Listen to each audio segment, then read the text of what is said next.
درود دوستان عزیز. امروز میخوایم یک بیت ابوالمعانی بیدل دهلوی را کمی معرفت نماییم.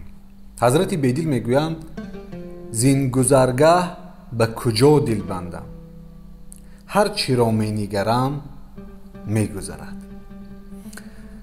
اگر به این عباره هایی که در این بیت استفاده شده است دقت کنیم، بسیار زیبا و به مورد است.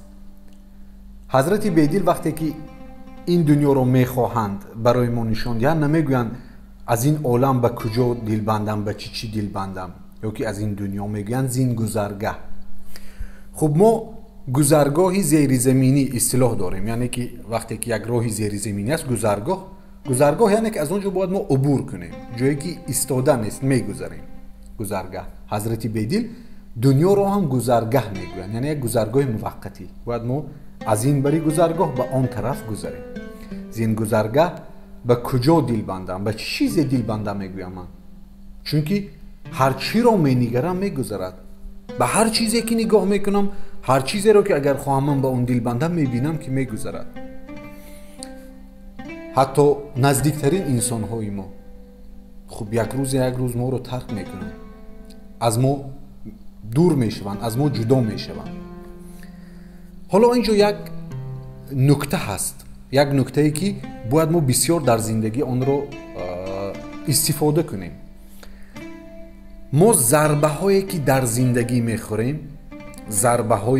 زندگی میخوریم بیشتر از کسان یا از چیزهایی هست که ما به آنها دلبستگی زیاد داریم، وابستگی زیاد داریم. هرچقدر دلبستگی بیشتر، هرچقدر وابستگی بیشتر، ضربه محکمتر به ما. هیچ کس این رو انکار کرده نمیتواند که همه چیز در اینجا باقی است، همه چیز گذرنده است. به این خاطر برفرض اگر من دل به این بندم، اگر این از دست من افتاد و شکست یا کسی این رو دزدید، الکی از دست دادن این چیز یک ضربه به من می شود، چون من خیلی به این چیز وابسته بودم. یا انسان ها به یک کسی، به یک نفره، این معنی ندارد اصلا ما به هیچ کس یا که علاقه پیدا نکنیم، دوست نداریم، نه. دلبستگی شدید، وابسته بودن، یعنی گویا که همیشه از آن من است، این چیز وجود ندارد. اگر با این تفکر زندگی میکنیم، دانیم با از دست دادن هر یک چیز ضربه به ما وارد میشود.